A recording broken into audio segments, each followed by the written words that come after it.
할렐루야. 주의 이름으로 여러분들을 환영합니다. 앞뒤자로 인사합시다. 반갑습니다. 네. 오늘은 7교회 강의 6번째 시간으로 버가모 교회에 관해서 함께 은혜를 나누어 보도록 하겠습니다. 먼저 오늘 본문인 2장 12절의 말씀을 함께 읽어보겠습니다. 시작. 버가모 교회 사자에게 편지하라. 바울의 말씀을 받으시니가 이르시되. 버가모는 우리가 지난 시간에 나누었던 서머나에서 약 북쪽으로 한 80km 위에 위치한 내륙 도시였습니다. 버가모는 서머나 지역과 마찬가지로 친로마 성향을 가졌고 로마 황제를 기리고 숭배하기 위해서 최초의 황제 숭배를 위한 성전을 BC 29년경에 지었던 도시였습니다. 버가모는 로마의 행정 수도답게 황제를 숭배하는데 최선을 다했고요. 매일매일 황제의 신상 앞에 제물을 바치고 제사를 드렸습니다.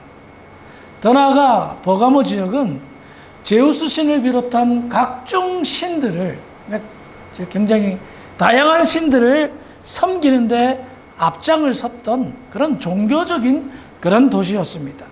그러니 그런 상황, 그런 도시에서 신앙생활을 한다는 것, 교회가 세워진다는 것, 참 어려울 듯 싶습니다. 그 어려웠던 증거들을 방금 읽은 본문 요한계시록 2장 13절에서 버가모 교회 성도들이 얼마나 힘들게 신앙생활했는가를 찾아보겠습니다. 시작. 내가 어디에 사는지를 내가 아노니 거기는 사탄의 권자가 있느니라. 내가 내 이름을 굳게 잡아서 내 충성된 증인 안디바가 흘린 가운데 또 사탄이 사는 곳에서 죽임을 당할 때에도 나를 믿는 저주지 아니하리라. 아멘. 먼저 예수님께서 버가모 교회 성도들에게 말씀을 하실 때에 이 버가모가 어떤 지역이라고요? 사탄의 권자가 있다는 겁니다. 사탄의 권자가 있다는 것은 사탄이 장악한 도시입니다. 사탄을 숭배하는 도시임을 알 수가 있습니다. 그런데요, 버가모 지역 사람들이 사탄을 숭배했습니까? 로마 황제를 숭배했습니다. 제우스 신들을 섬겼고요. 또 뱀이 굉장히 어떤 신기한 치료요법이 있다고 해서 뱀도 섬겼던 그런 지역이었습니다. 각종 신들을 섬겼죠. 그래요. 버가모 사람들은 사탄을 숭배했다고 생각하지 않았습니다. 로마 황제를 섬겼고 그리스 로마 신화에 나오는 신들을 섬겼을 뿐입니다. 하지만 예수님은 어떻게 해석하십니까? 사탄을 섬겼다라고 선포하십니다. 기억하시기 바랍니다. 아르헨티나에도 신천지가 들어와서 활동하고 있다는 정보가 입수되었는데요. 신천지에 가입해서 이만희 교주를 섬기는 사람들, 그 사람들은 이만희 씨를 어떻게 생각합니까? 재림한 예수라 생각합니다. 하나님이라 생각합니다. 그런데 예수님은 어떻게 결정하셨죠? 어떻게 판단하셨어요? 이만희는 예수가 아니죠. 하나님이 아니죠. 사탄의 탈을 쓴 인간일 뿐입니다. 그러니 신천지 사람들은, 각종 이단을 섬기는 그 사람들은, 우상을 섬기는 사람들은 착각하고 있는 거예요. 자신들을 멸망의 구렁텅이로 몰아넣을 사탄을 숭배하고 있다는 겁니다. 그래서 오늘날 특별히 과거나 지금이나 현재나 마찬가지로 영적인 분별력이 필요한 때입니다. 얼마나 많은 사이비들이 그럴듯하게 포장해서 교회라는 간판을 걸고 사람들을 미혹하는지 모릅니다. 설마 했던 그것이 진짜가 되고 어떻게 저분이 넘어갈 수 있어 하는 그분이 넘어가는 것을 저는 수차례 여러 번 보았습니다. 그래서 우리 주사랑교회 성도들은 무엇보다 미혹당하지 않도록, 영적인 무지가 미혹을 일으킵니다. 영적 분별력이 없는 것이 미혹을 일으켜 미끄러지게 한다는 겁니다. 그러므로 깨어있기를 주의 이름으로 부탁을 드리겠습니다. 그리고 의심이 가거나 좀 이상하면 저한테 물어보시기 바랍니다.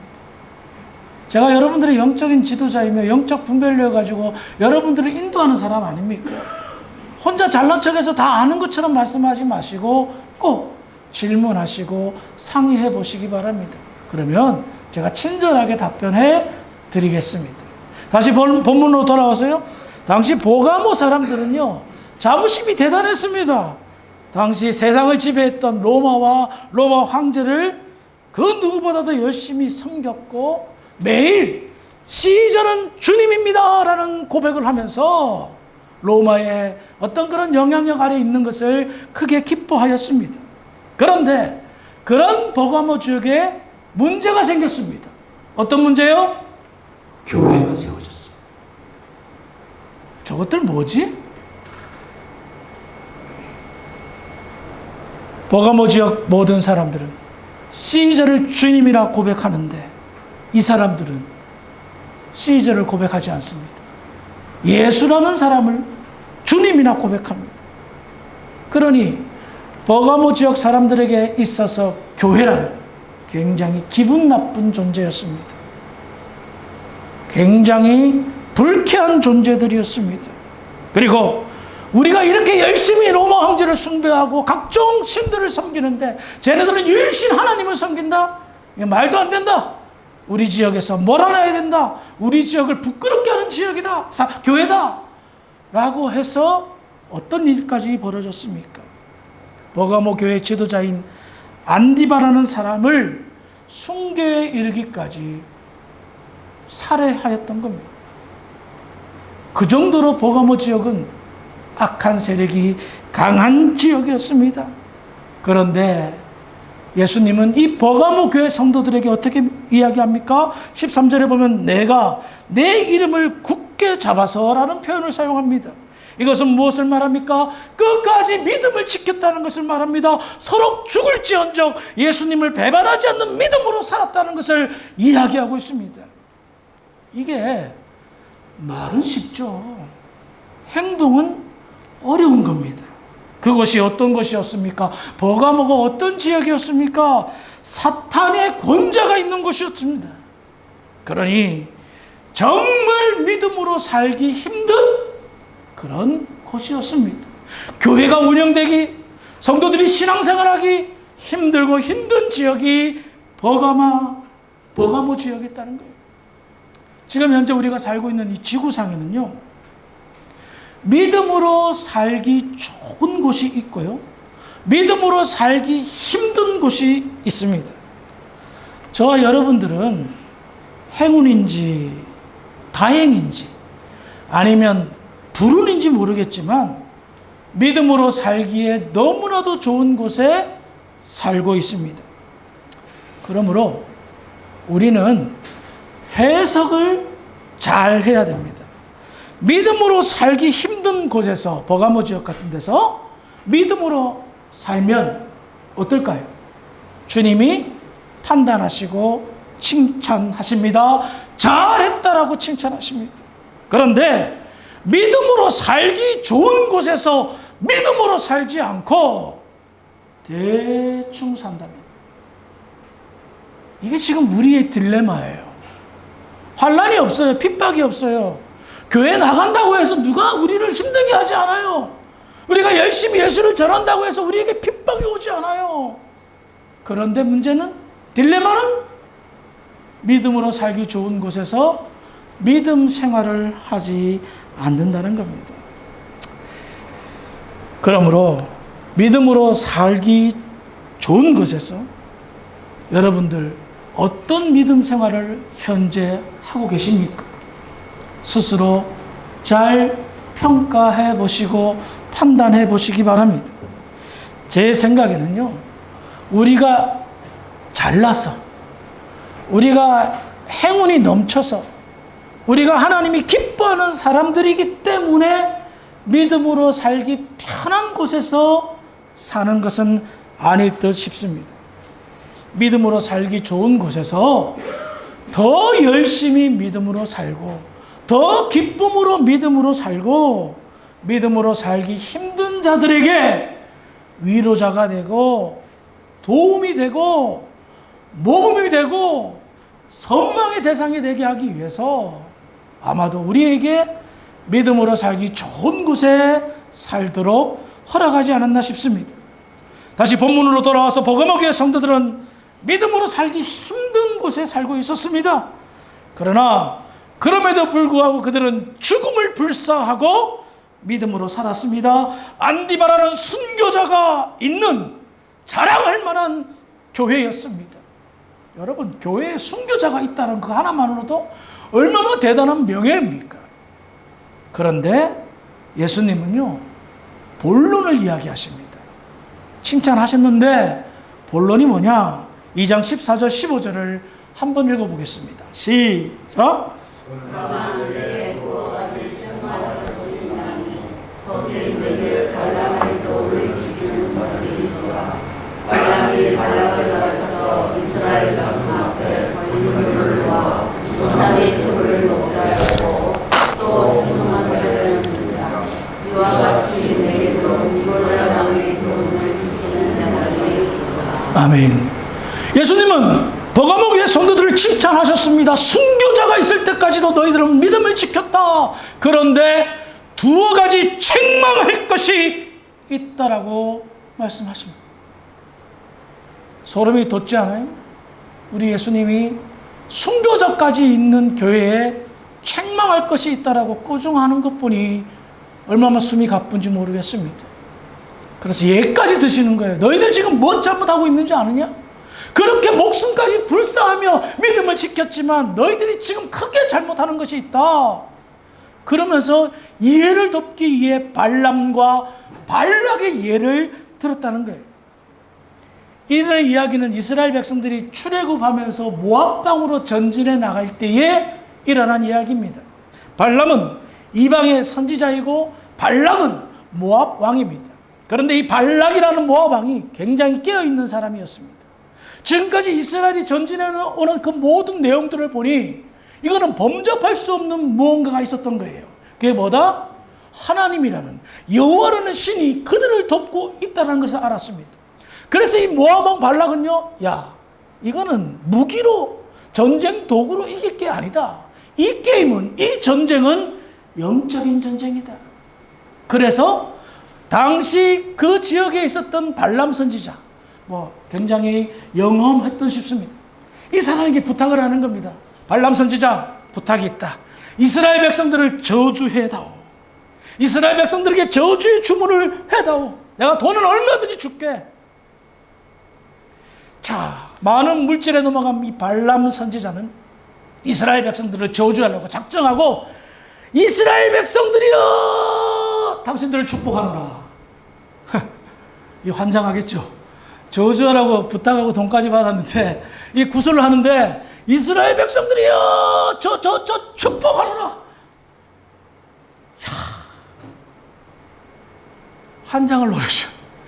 저주하려고 작정했는데 자기 입술을 하나님께서 제어해서 자꾸 이스라엘 백성들을 축복하니까 발람도 뒤집어 넘어질 것 같고, 발라당 뒤집어 넘어지고, 발락 왕도 지금 화가 막 머리 끝까지 난 겁니다. 이거 뭐야, 너 축복하라고 그래. 내가 언제 축복하라고 그랬냐고. 그러자 이 발람 선지자, 확실히 그래도 영적인 깨어있는 사람입니다. 이건 나는 지금 도저히 할 수가 없다. 대신 이렇게 해봅시다. 이스라엘 백성들이 모압 지역으로 올 때 아주 야사시한 여자들, 그 여자들을 푸십시오. 그리고 우상 제물을 바쳤던 음식들, 맛있는 음식들, 광야에서 그들 뭘 먹었겠습니까?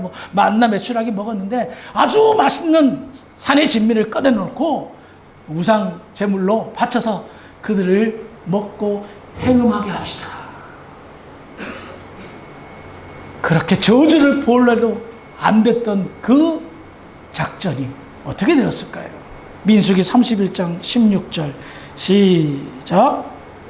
이들이 발람의 꾀를 따라 이스라엘 자손을 고레 사선에서 여호와 앞에 범죄하게 하여 여호와의 기준 가운데 연병이 일어나게 하였느니라. 연병이 뭔지 알죠? 전염병. 이스라엘 남자들이요, 발람의 꾀가 적중하였어요. 이스라엘 남자들이요, 이방 여인들과 행음해야 할 것, 우상 제물들을 먹었습니다. 이에 하나님께서는 크게 진노하셨습니다. 야, 너희들 그렇게 힘든 거 다 이겨냈는데 고깟 먹는 거, 성적인 거, 거기에 넘어지냐? 하나님이 진노하셔서 연병, 전염병을 내리셨고 하루 만에 24,000명이나 떼죽음을 당하는 엄청난 심판을 받게 됩니다. 큰 전쟁에서 승리한 이스라엘 백성들이 술과 여자에 미끄러진 것입니다. 이 예를 버가모 교회 성도들에게 한 거예요. 야, 너희들 목숨까지 바치면서 믿음을 지켰는데 고작 니골라당의 교훈에 넘어지냐? 니골라당의 가르침은 뭐냐? 그들은 당시 맹위를 떠쳤던 영지주의자와 비슷한 내용을 담고 있습니다. 영혼과 육체는 분리돼서 영혼은 구원받았고 거룩한데 육체는 타락했어. 근데 우리하고는 아무런 상관이 없어. 나다깨베레라는 겁니다. 그래서 육체가 저지른 범죄는 우리가 받은 구원과는 아무런 상관이 없는 교리를 내세웠습니다. 그래서 예수님을 영접해서 영적으로 구원받은 사람은 육체적으로 그 어떤 범죄를 저질러도 그 범죄로 인하여 구원에서 떨어질 리가 없다고 주장하는 겁니다. 이 교리는 뭡니까? 구원받았다면 아무렇게나 살아도 문제가 없다. 그러니 당시 버가모 교회 성도들의 갈등을 속 시원하게 해준 거예요. 왜? 버가모 교회 성도들의 갈등은 뭡니까? 우상 제물을 먹느냐 마느냐, 우상에게 절하느냐 마느냐, 그거잖아요. 근데 그들은 나 예수님 믿어, 난 구원받았어. 그러니 내가 우상 제물을 먹어도, 그리고 우상을 섬기는 제사 제도에 참석해도 내 구원에는 아무런 문제가 없을 거야. 니골라당이 그렇게 가르치네. 아주 참 좋은 교리야. 그들도 예수를 믿는다고 하지 않아. 하며 스스로를 합리화시킵니다. 여러분, 당시 제사 제도가 어떤 행위인 줄 아세요? 그냥 짐승만 바치고 음식만 나눠 먹는 게 아니에요. 신전에는 꼭 여사제들이 있었습니다. 수천 명의 여사제들과 함께 마지막으로 집단적으로 행음하는 행위를 통하여서 제사의 피날레를 장식합니다. 그러니 얼마나 인간의 육적인 욕망을 자극합니까? 제사가 너무 재밌는 거예요. 왜? 먹고 마시고 즐기고. 우리처럼 딱딱하지 않아요. 우리처럼 진부하지 않아요. 우리처럼 어쩌고 보면 지루하지 않아요. 피에스타. 완전히 지금 카니발인 거예요. 그런데 거기에 니골라당의 교훈이 정당성을 부여하는 거예요. 그러니 순교자를 낸 교회가 그 작은 미혹에 넘어진 겁니다. 당시 이 니골라당의 교훈을 보면 오늘날 그 구원파 있죠. 박옥수 머리 하얀 사람. 정말 조심해야 돼요. 아르헨티나 지금 맹위를 펼치고 있고요. 이 섹타들, 이 이단 교회가, 이 구원파들이 아르헨티나 교회에 많이 침투해 있어요. 얘네들하고 비슷해요. 예? 구원파가 주장하는 게 뭐예요? 당신들 맨날 며칠 구원받았냐 이거예요. 그리고 한 번 구원받았으면 영원한 구원을 받았기 때문에 믿음을 가진 사람들은 절대 죄의 의식을 가질 필요가 없다는 거예요. 죄책감을 가지고 살지 마라. 그래서 감사, 간구의 기도만 해라. 대신 회개기도 잘못됐다. 구원파는요, 주기도문을 외우지 않습니다. 거기에 회개의 기도가 있고 잘못된 기도라고 생각하기 때문입니다. 그래서 회개 기도하는 것은 예수님의 십자가를 욕되게 하는 거다. 그러니 죄책감을 가지지 않는 거예요. 여러분, 이거 아셔야 됩니다. 예수를 믿게 됨으로 말미암아 무엇든 영적인 변화가 생기는 줄 아세요? 우리 안에 신앙 양심이 생겨요. 진짜 예수를 믿게 되면 내 안에 신앙 양심이 생기는 거예요. 다른 양심이에요, 이거는. 그래서 이 신앙 양심은 죄를 분별할 줄 알게 됩니다. 그래서 과거에는 이게 절대 죄가 아니라고 생각했던 것을 신앙 양심이 판단해서 아, 이거 죄구나, 하지 말아야지 하는 거예요. 내 신앙 양심이 나의 양심을 건드리는 거예요. 옛날에는 아무렇지도 않게 지었던 그것이 신앙 양심은 죄라고 얘기하기에 내가 참는 거예요. 버티는 거예요. 예를 들어 볼까요? 여러분, 내가 누군가를 미워해요. 싫어해요.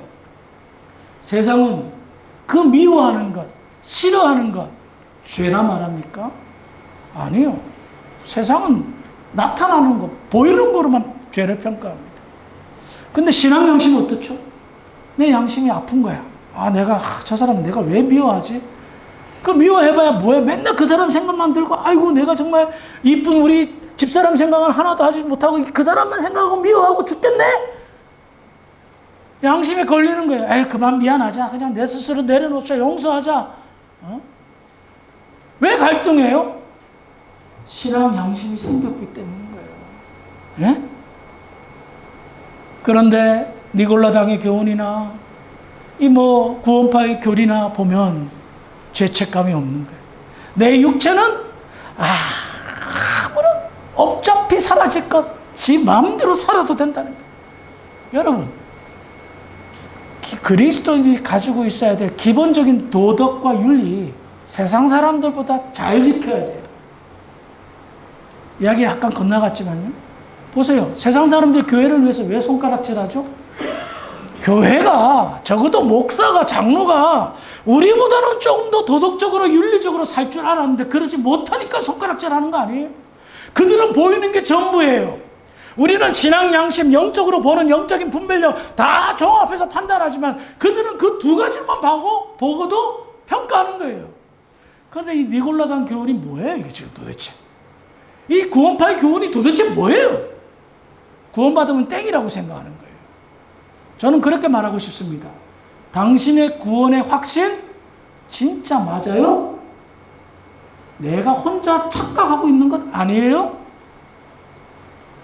구원받은 사람은요, 끊임없이 갈등하는 사람입니다.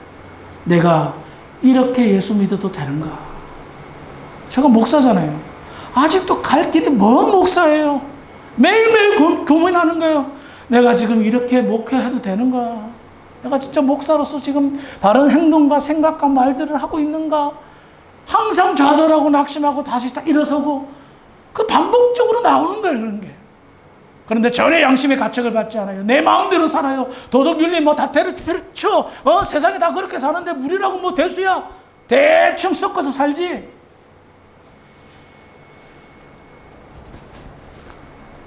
순교자까지 있는 믿음의 교회라고 여겼던 버가모 교회. 뚜껑을 딱 열어다 보니 말도 안 되게 곰팡이가 핀 거예요. 그렇습니다. 버가모 교회는 겉으로 봤을 때는 순교자의 교회, 끝까지 믿음을 지킨 교회처럼 보였지만 그 속을 들여다보니 이단 사상에 의해서 곰팡이가 꽃피운 그런 교회였던 겁니다.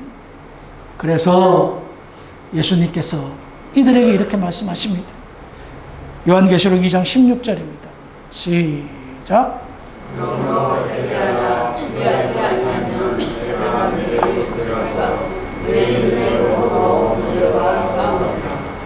예수님께서는 버가모 교회에게 해결책을 제시합니다. 뭡니까?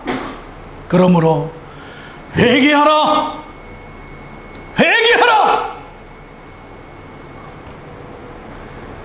지금까지 목회를 하면서 우리 성도들이 가장 듣기 싫어하는 말, 회개하라 라는 말씀인 것 같습니다. 누구도 회개하라는 말씀을 듣기 좋아하는 분은 없는 것처럼 보였습니다. 그런데 제가 성경을 연구하는 사람이잖아요. 가르치는 사람이고. 성경을 연구하고 가르치다 보면 성경의 말씀 가운데 가장 귀한 말씀을 보니까 그 하나가 회개하라. 하나님은 사랑이십니다. 아멘 하시는데 회개하라 그러면 일단 멈칫하십니다. 아멘 하시는 분 못 봤어요. 여러분, 회개하라는 그 말씀을 지금 하나님도 많이 하셨고 주님도 하셨는데 왜 하실까요? 짜증나서? 미워서? 아니면 너무너무 싫어서? 아니, 너무나 사랑하기 때문에. 너무나 사랑하기 때문에. 기대하는 바가 너무나 크기 때문에 바로 서기를 바라는 주님의 마음을 대변한 거예요. 근데 우리는 대부분 회개하라 그러면 무슨 질책하는 것처럼 들리고 꾸짖는 것처럼 보이고 폭로하여 창피 주는 그런 개념으로 회개하라를 생각하는 거예요. 잘못된 생각이에요. 그런 생각으로 회개하라 말하는 것도 잘못된 거고요. 그렇게 생각하는 것도 잘못된 거예요. 버거모 교회에 회개하라는 예수님의 마음 한번 읽어봅시다. 어떻게 생각하십니까? 버거모 교회가 어떤 교회였습니까? 죽음을 불사한 믿음을 지킨 교회였습니다. 그런데 일부 성도들이 니골라당의 교훈을 받아서 육체의 범죄는 아무렇지도 않다고 생각하고 그것을 그냥 대수롭지 않게 여겼던 겁니다. 그러니 교회의 꼴이 어떻게 되었습니까? 말이 아닌 거예요. 순교자의 교회인데 그런 이단 사상을 받아들이는 이상한 교회로 변질한 거예요. 그래서 예수님은 안타까우신 거예요. 너무너무 가슴이 아파서 회개하라고 말씀하신 거예요. 기대가 그렇게 컸는데, 여러분 순교자 나온 교회예요. 그래서 기대가 컸는데 실망이 더 큰 거예요. 그래서 회개하라는 거예요. 용두삼이라는 사자성어가 있습니다. 아마 들어보셨을 거예요. 머리는 용의 머리인데 미, 뱀사자의 꼬리 밑자를 씁니다. 이게 무슨 말입니까? 처음은 좋은데 끝이 좋지 않은 것을 비유적으로 말합니다. 버가모 교회가 용두삼이 꼴이 난 거예요. 그래서 예수님이 가슴을 열고 아픈 가슴으로 회개하라 라고 말씀하신 거예요. 저는 이 말씀을 묵상하면서 용두삼이라는 단어가 떠올랐고요. 우리의 현실을 바라보았습니다. 조사랑교회 지금 어떤 상황입니까? 우리의 시작은 저는 몰라요. 시작할 때 없었으니까 아르헨티나에. 굉장히 용처럼 시작한 것 같이 보입니다. 그런데 현재는 저는 꼬리가 될 때 여기에 부임했습니다. 참 죄송하지만 현실을 파악해 보니 안타깝다는 생각이 들었습니다. 그런데 기억하시기 바랍니다. 우리는 용두삼이라는 말을 가슴에 담지 마시고, 이건 사자성어잖아요. 성경의 약속을 붙잡았으면 좋겠습니다. 욥기 8장 7절입니다. 시작. 내 시작은 미약하였으나 내 나중은 심히 장대하리라. 아멘. 다시 한번 큰 목소리로 시작. 내 시작은 미약하였으나 내 나중은 심히 장대하리라. 아멘. 여러분들의 시작은 난 몰라요. 저는 제 시작만 볼 겁니다. 미약합니다. 그러나 창대라는 목표를 향하여 달려갈 것입니다. 다가오는 2023년도 이제 한 달도 남지 않았습니다. 주사랑교회가 이 말씀을 붙들고 새롭게 시작하는 한 해가 되기를 주의 이름으로 축원합니다. 그러기에 앞서 우리는 한 가지 주님의 말씀을 명심해야 됩니다. 용두삼이가 된 버가모 교회의 주님은 회개하라 말씀하셨습니다. 내 시작은 미약하였으나 내 끝은 창대하리라고 하신 이 말씀도 마찬가지입니다. 회개부터 시작하지 않으면 답이 없는 줄 믿으시기 바랍니다. 떠난 사람 생각하지 마시기 바랍니다. 떠난 사람은 우리가 기도하면서 그들이 더 신앙생활 잘하기를 기도하면 됩니다. 문제는 남아있는 우리들입니다. 우리가 무엇부터 시작해야 됩니까? 그동안 내가 부족했어. 내가 더 열심히 하지 못했어. 내가 더 희생하지 못했어. 이제부터 다시 시작이에요. 아멘 할 때까지 할까요? 아멘. 이제부터 다시 시작이면 되는 거예요. 버가모 교회 예수님이 기대하는 건 뭐예요? 지금 꾸중으로 끝나는 거예요? 아니오시다. 회개하라. 새롭게 시작하자. 그 과거의 믿음의 역사를 다시 나는 기대한다. 회개하라. 새롭게 시작하자. 주님께서 버가모 교회를 기대하면서 하신 말씀입니다. 주사랑교회도 주님이 봤을 때에 기대하는 교회가 되기를 바랍니다. 지금까지는 그래요. 기대에 못 미친 것 같아 보입니다. 그러나 앞으로는 기대에 부응하는 주사랑교회가 되기를 주의 이름으로 축원합니다. 그리하여 오직 하나님께로만 영광 돌리기를 아름다운 주사랑교회 모든 성도들이 되기를 주의 이름으로 축원합니다. 기도하시겠습니다. 하나님 아버지, 은혜를 감사합니다. 오늘 말씀을 통해서 다시 한번 저희들 뒤를 돌아보며 앞으로를 바라봅니다. 하나님 축복하여 주시어서 시작은 미약하였으나 끝은 창대케 되려 하는 그 말씀 어지에서 새로운 출발 감당할 수 있도록 주사랑교회를 축복하여 주시옵소서. 감사하며 예수님의 이름으로 기도합니다. 아멘.